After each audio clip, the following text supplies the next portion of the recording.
Today we're going to unpack a really important topic, which is how to maximize gross floor area, or GFA, on a site without triggering setbacks or requiring variances.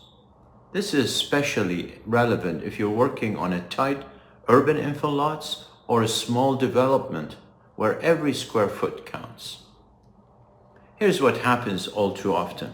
Developers assume that once they've hit the basic building envelope, within the setbacks, within the height limits, that's all they can get out of the site.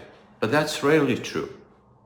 There are often hidden or underutilized opportunities within the zoning envelope, but finding them requires creative spatial thinking at the schematic level.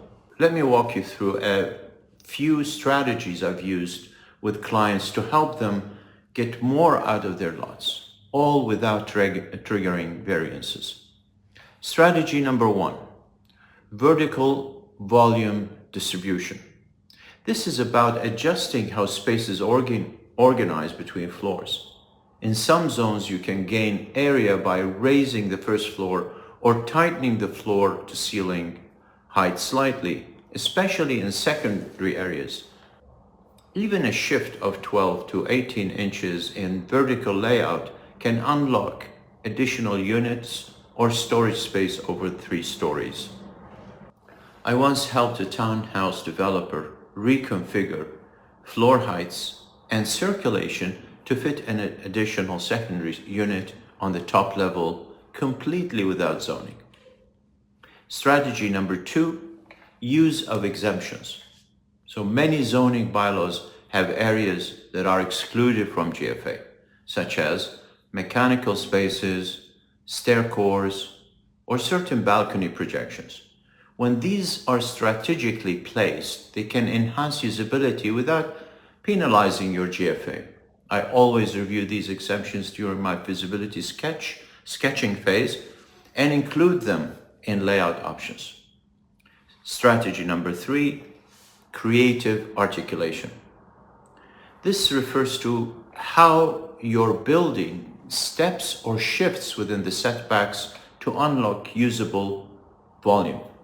Sometimes by pulling a portion of your massing inward, you're able to extend another portion outward within the envelope, creating a sense of expansion. I've used this in corner sites especially, where you can angle or taper the rear massing to increase livable space while still respecting required angular planes. One client assumed their rear yard setbacks prevented a third unit. We redesigned the second floor massing with a tapered angle that gave them full access to a third suite, and no minor variance was required.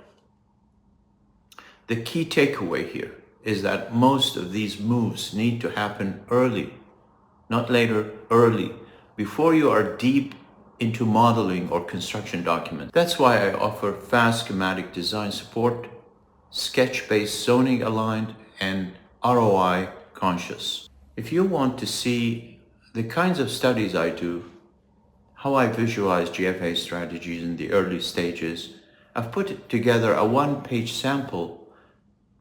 Just reach out and I'll send it your way. Thanks for watching, and remember, small shifts at the schematic design can lead to major gains in value down the road. Thank you very much.